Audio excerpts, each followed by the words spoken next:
పురాణాలు రచించి భారత భాగవత మహాగ్రంథాలు మనకు అందించినటువంటి వ్యాస మహర్షి పుట్టినరోజే రేపు గురు పూర్ణిమ వ్యాస పూర్ణిమ.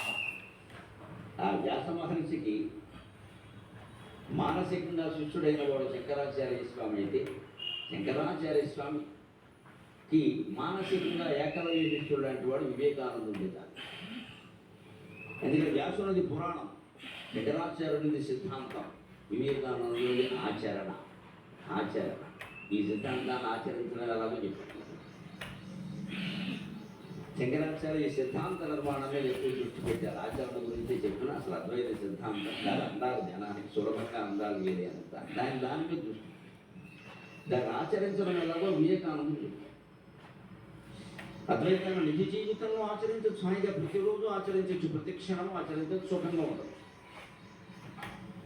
ఆ సుఖం అనేది భౌతిక సుఖం అనుకుంటే పొరపాటు. సుఖ దుఃఖాలు రెండు సమానంగా తీసుకునే ఆనందం మనం కోరుకోవాలి. సుఖంగా సుఖం ఉంటే పక్కన దుఃఖం కూడా ఉంది. సుఖం దుఃఖం రెండింటిలోనూ కమ్ ఉంది, అందుకని ఉంటుంది.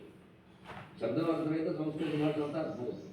సుఖం దుఃఖం రెండింటిలోనూ కమ్ ఉంది. కమ్ అంటే శూన్యం, ఏమి లేదు. అది సుఖమో కాదు దుఃఖమో కాదు, నువ్వు సుఖం అనుకుంటున్నావు.